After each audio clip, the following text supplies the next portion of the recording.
That's when I make a beeline for the tree line. That's when I make a beeline for the tree line.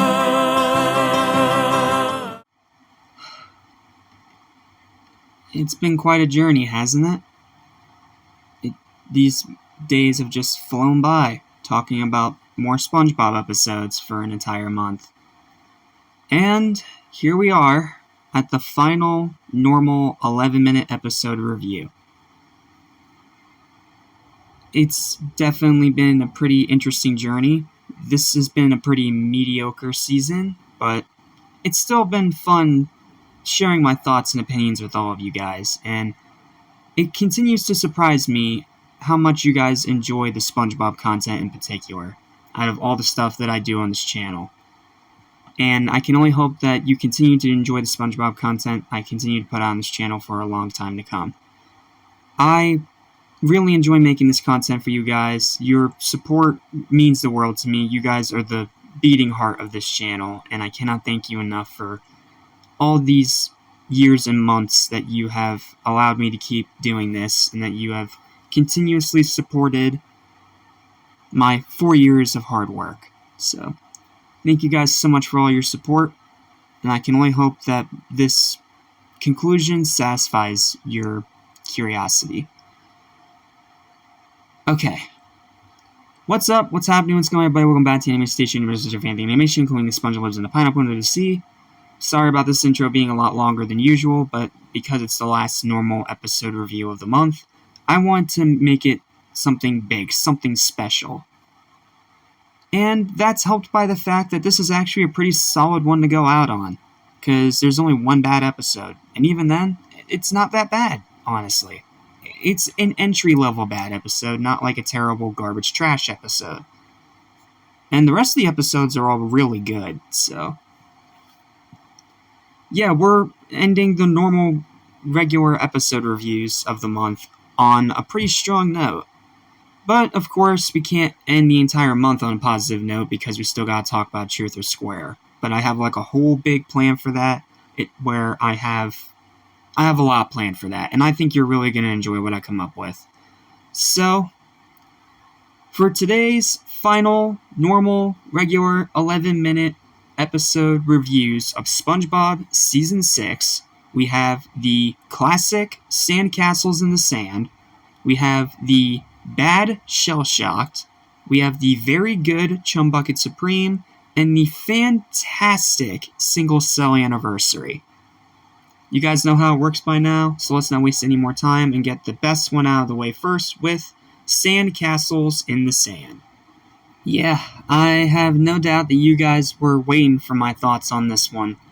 Considering this is one of the most highly praised episodes in the entirety of mid-season SpongeBob, and just modern SpongeBob in general.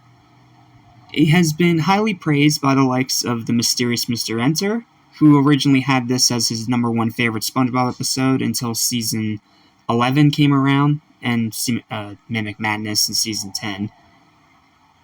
Phantom Strider, Alpha J Show, Gem Reviews, everyone under the sun has praised this episode endlessly. So what can I really add to it? Well, just more praise, honestly, because this episode is just as amazing as they've said, if not even more amazing. This is one of the only 2 episodes of this entire season that I would go so far as to call classic. That highest grade, that incredible, phenomenal, amazing episode tier that goes right up there with the best of the entire show. That may sound like a hyperbole, but I can promise you that it's not. This episode is just as amazing as you've heard, and I know that many of you have more than likely been very excited to hear me talk about it, so let's give this episode the praise that it's due. So, in this episode, we start with SpongeBob and Patrick annoying people on a bus, and it looks like it's gonna go awry, but then they get kicked off the bus. Then they start annoying people with a frisbee on the beach, but then they're immediately reeled in by the lifeguard to do something far less obnoxious. That right there is already a great sign that this is going to be an amazing episode. the way that it's actually able to correct itself within the episode itself. When it looks like it's about to go mid-season SpongeBob garbage, and then it just immediately corrects itself. Seriously, thank you, writers of SpongeBob, for actually seeing some of your problems and fixing them. So, what's the rest of the episode? Well, sandcastles. And what starts as just, friendly little building sandcastles on the beach ends up turning into a full-on war between SpongeBob and Patrick. Very reminiscent of something like Battle of Bikini Bottom from Season 5, but even 10 times better than that episode. And that episode was actually pretty decent, so you can already imagine how this episode's going to go. You have SpongeBob and Patrick going at full war with each other with their sandcastles. And it is a blast to watch. It's so fun, it's so action-packed, it's so creative, it's so unique, and it stands out so much in all of SpongeBob, not just mid-season. And honestly, you can put the whole sand war as my highlight of the episode, but that feels like a little too much. So let's break it down to 4 highlights to make it fair.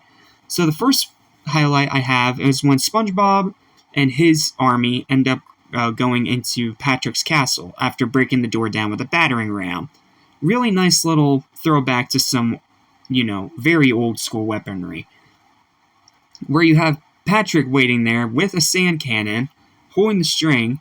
Hello and goodbye. He pulls the string, the cannonball follows the army as they go back into their castle, and then the cannonball takes on a mind of its own, becomes a Looney Tunes cartoon, because it goes over the wall of the castle, back down into the middle, and still hitting its target. That is cartoon logic being abused in the best way possible. It's like the classic, Coyote versus Roadrunner, where you have Wile E. Coyote realizing that he's on air before he falls and plummets to a horrible, painful setback. I would say demise, but setback because it's a cartoon. This is pretty much that same exact thing, and it's always hilarious to see this kind of thing where inanimate objects temporarily take on a life of their own just to go over the walls of physics. It's so funny. Then you have the big final battle with the tank versus Patrick's Transformer.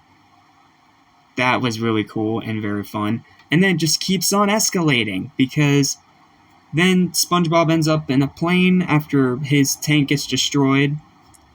Then he uses his missiles to destroy Patrick's castle. Then Patrick uses auto missiles to destroy SpongeBob's castle.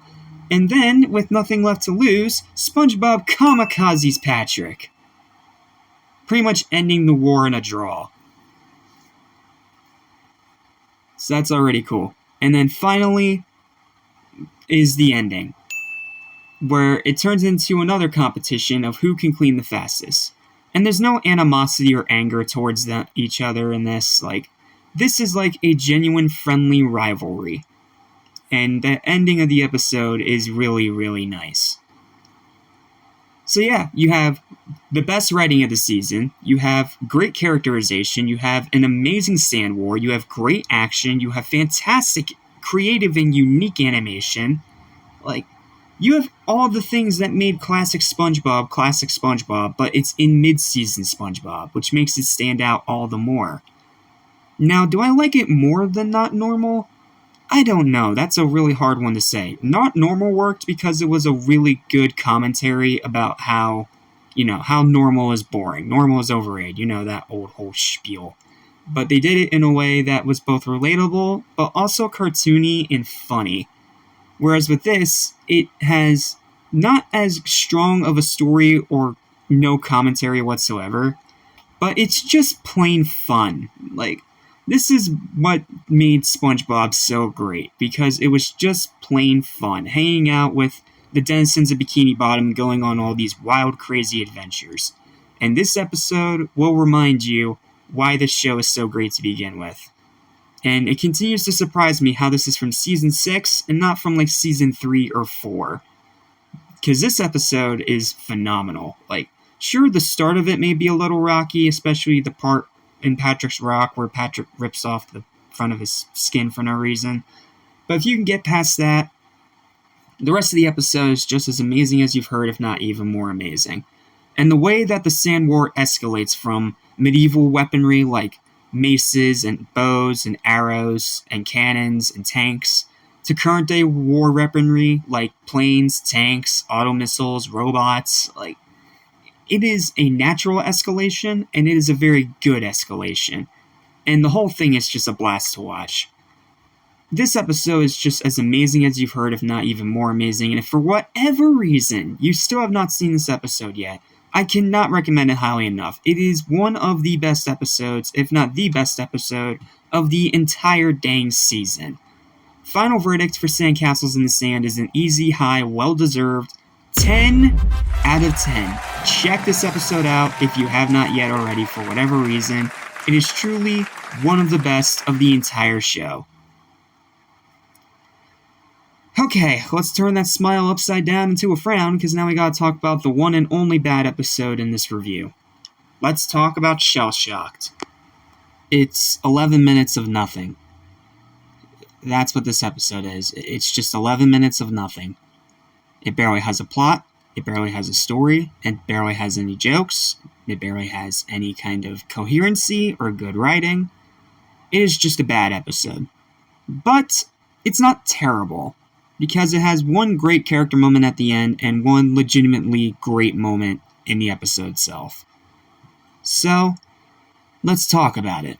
In the episode Shell Shocked, after some unfunny filler shenanigans, SpongeBob ends up breaking Gary's shell on accident. So they try to find him a new shell, starting at Angry Jack's Shell Emporium. And after that fails, then SpongeBob's stuck giving Gary a cardboard box, and they both cry for a bit, and then Mr. Krabs shows up for no reason. And the episode ends with Krabs giving Gary his shell until his shell grows back.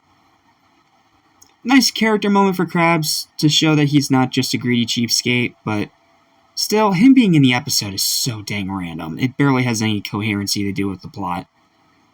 And as for the highlight of the episode, it's Angry Jack. I mean, no ifs, ands, or buts about it. This is one of the best one-off characters in the show, right next to a certain someone we're going to talk about in Season 7. But this is a really, really fun, enjoyable little character. Not to mention, it's a nice little playful jab at, like, the people that give a special, like, gravitas or certain gimmick to, like, their commercials or their personality. But then in real life, they turn out to be a completely different person. Like, Angry Jack on TV is a yelling, screaming psychopath that you should not trust with your products or your money. But somehow it's a gimmick that works. And in real life, well, in fish life, Jack himself is one of the most nice and helpful and patient fish I have ever seen in the show. And that's what makes him endearing, because he puts on this big, angry persona for his advertising for his place, but in reality, he's a really nice and helpful guy, and I think that's a really cool little detail that adds more to his character, despite the fact that we only see him for half of the episode, and then he's never mentioned in SpongeBob history ever again. Shame. I would have loved to see more of him.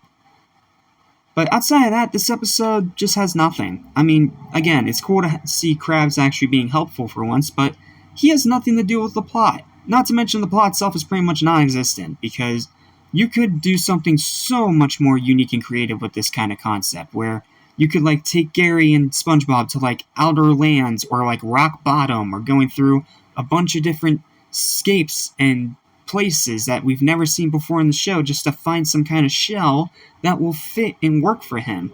And then maybe have Krabs come in at the end of that and help when nothing else works. But no, we just get this one 11-minute wasted time episode that has one great scene, and that's it. Now granted, that one great scene keeps it from being a terrible episode, but it's still a bad episode, because it's 11 minutes of pretty much nothing. And because of that, it's a 3 out of 10. It is a boring, tedious slog of an episode that honestly should have never been an episode. If all they had was filler, They should just scrapped it entirely. Or better yet, have the entire episode focus around Angry Jack. Like, that would be so cool. Like, after the meltdown at Angry Jack's Emporium, maybe have Jack go with SpongeBob and Gary to try and find more shells, or maybe see where he gets his shells from. Like, you could do so much more with this. But they didn't, because it's mid-season SpongeBob, and they just gotta play by that playbook. So yeah, terrible episode, skip it. Watch the Angry Jack scenes on YouTube, and then go back to pretending this episode never even existed. Sorry, Angry Jack, not even you and your very fun, enjoyable one-off characterization will save this not that terrible. Won't save this bad episode. Okay. Now we can turn the frown back upside down into a smile, because we actually get to end on 2 really good episodes. And they're both centered around Plankton. Also really good to see, especially after computer overload. Let's talk about Chum Bucket Supreme next. This is a very good, very entertaining, and very, very funny episode for both Patrick and Plankton. I've always enjoyed this one, and it's another one that I forget is from Season 6, because it feels like it's from Season 4 or Season 5, but no, it's from 6. It's from the back half of 6, actually. Pretty interesting turnaround there. But yeah, this is a really good episode for both Patrick and Plankton, because both of them are actually in character for once, they're written correctly, and their dynamic throughout the entire episode is legitimately entertaining. So, let's talk about it. In the episode Chum Bucket Supreme, Plankton ends up teaming up with Patrick to come up with a new slogan for the Chum Bucket. And Patrick comes up with one of the most low-effort but hilarious and memorable lines in the entire show. And this actually ends up working on all the fish, and they all store into the Chum Bucket instead of the Krusty Krab, because they have a catchy slogan, and they think the catchy slogan is all they need to draw them in. And then you have a montage of Krabs crying because he's losing customers, which, honestly, it feels well-deserved after all the things he did to Plankton in this season. And it's nice to see Plankton actually successful for once, but then they start losing customers, and they have to get a little bit more creative. So they end up coming up with another slogan. It looks like everything's going great, but then Patrick has to leave because his brain's burnt out. This leads to Plankton insulting the customers over the microphone on accident, and the episode ends with him getting his comeuppance by the hockey team. I don't know if it's the same hockey team that was in Krabs Out of Mode, but it is still a very cathartic, fun way to end the episode. I have a lot to talk about with this episode, especially with the highlights. Like, again, this is how you do a Plankton episode correctly. This is how you do a Patrick episode correctly, because Patrick is acting stupid here, but it feels more in character with, like, pre-movie Patrick, because it's not super dumb, it's just charmingly dumb. Like, a bit charmingly, blissfully unaware. That kind of dumb. And the highlights of the episode, I have 3, and all 3 of them are pretty enjoyable. First up, we have the actual slogan itself. Chum is fun. You don't think this would work, but it ends up working phenomenally well, and it is ridiculously funny seeing how much it actually pulls in all these customers. But it kind of makes sense, because what Plankton first came up with is chum is metabolic fuel, and this sentence apparently hurts Patrick's brain and head. So Patrick comes up with a more simpler one that will be easier on his head, and thus easier on the customers of Bikini Bottom as well. So it's Patrick being considerate while also looking out for himself, and the slogan itself is just ridiculously catchy and funny. So, yeah, very cool little spot there. Then we have the secret meeting part of the episode where Krabs is scheming with SpongeBob to steal the formula back, because they think that's why people are going into the into the Chum Bucket in the first place.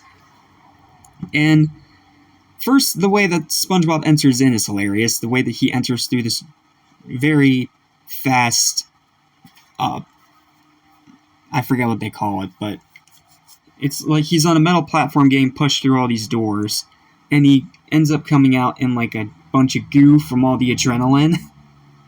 That's already pretty funny. But then you have Krabs with the slideshow, and on the slideshow, he actually has a picture of SpongeBob screaming, which syncs with SpongeBob screaming in the middle of the meeting room in the episode.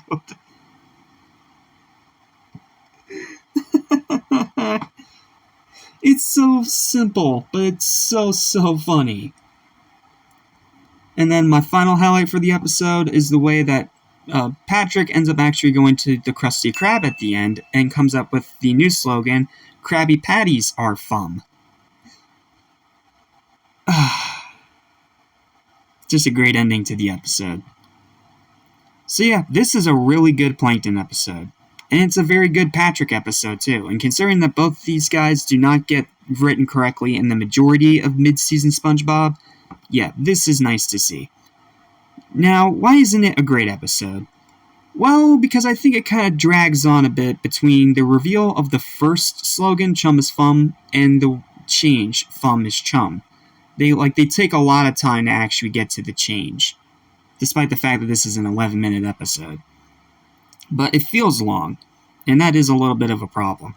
Also, you have Krabs and SpongeBob being there. You didn't really have to have them there, aside the fact that this had to devolve into yet another Krabs vs. Plankton episode, but in actuality, it is better than the majority of those episodes, so I can't be mad. But overall, it's still a very good episode, and definitely a good episode for two of the most wrongly written characters of this portion of the show. So, because of that, final verdict for this episode is a high 7 out of 10. Very enjoyable, very good episode that I do recommend watching at least once. Alright, now let's finish off with the second best of all 4 of these episodes with the fantastic and heartfelt, sweet, cute episode, Single Cell Anniversary. Season 6 may have a lot of its issues, but I gotta say, it ends on a very strong note, because not only did it end with one really good Plankton episode, but its final episode of the season, according to the DVD order, of course, is that it is a fantastic episode to end the entire season on. That's also Plankton-centered. So, in the episode Single Cell Anniversary, another one of the most highly praised episodes of modern SpongeBob, Plankton and Karen are, having their usual marital dispute, and Plankton ended up forgetting about their anniversary because he was so focused on his stench of failure.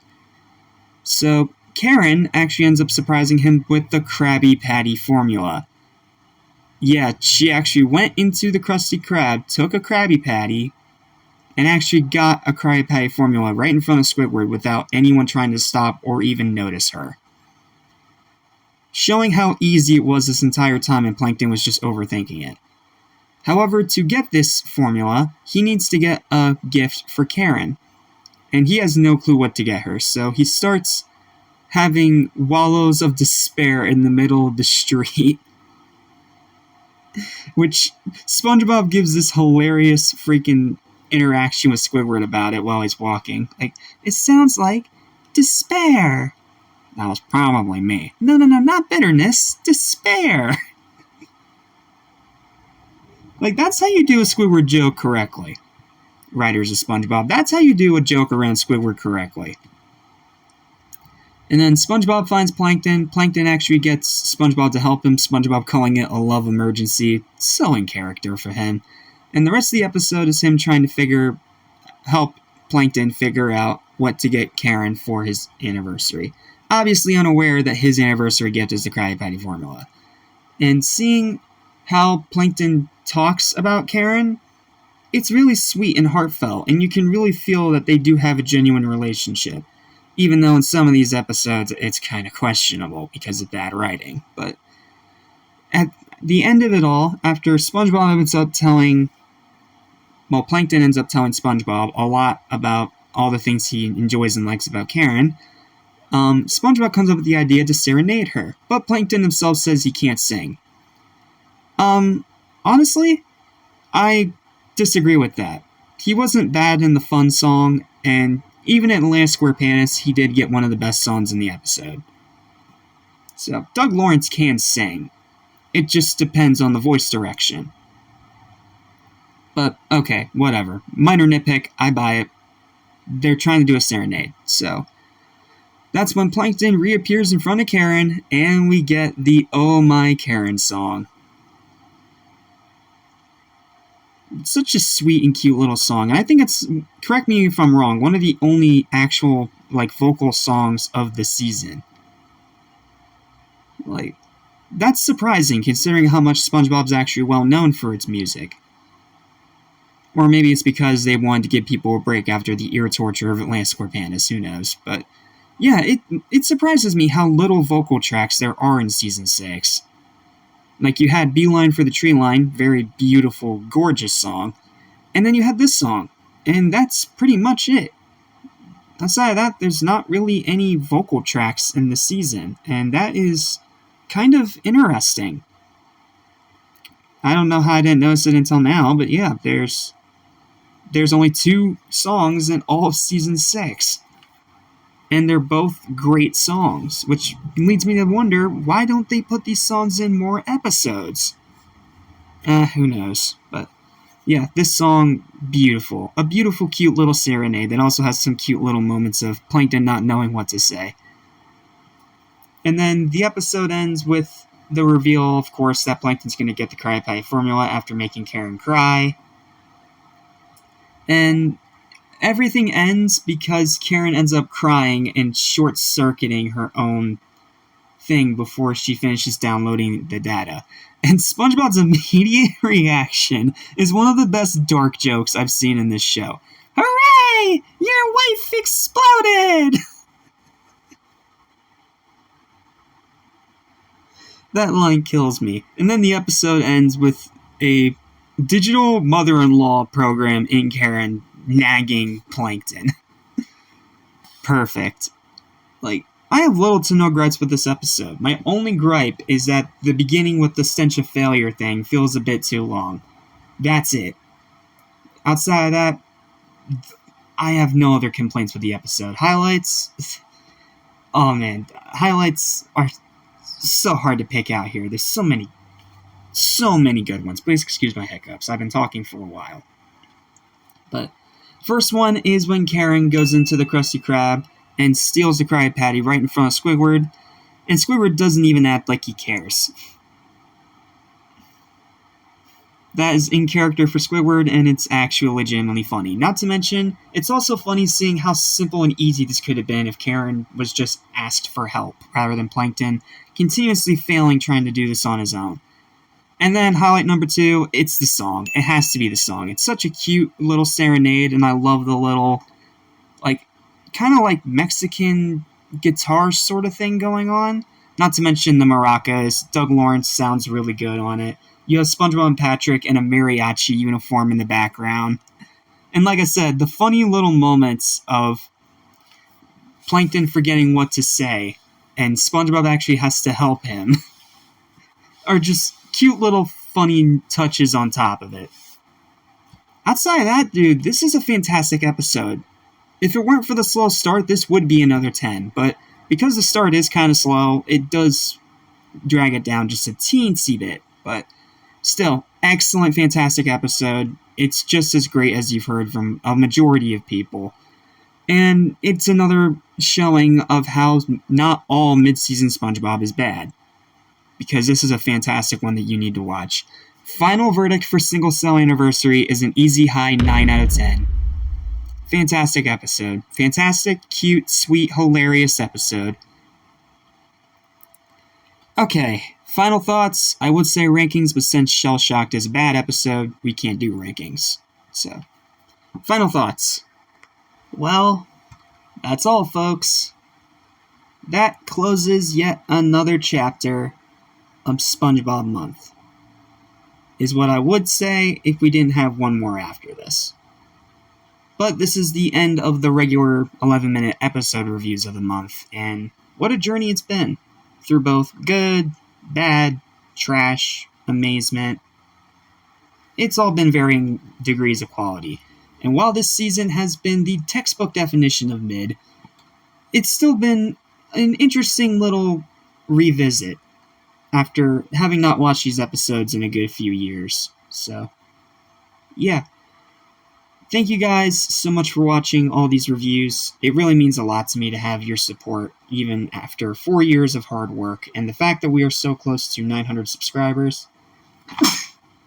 Excuse my sneezing.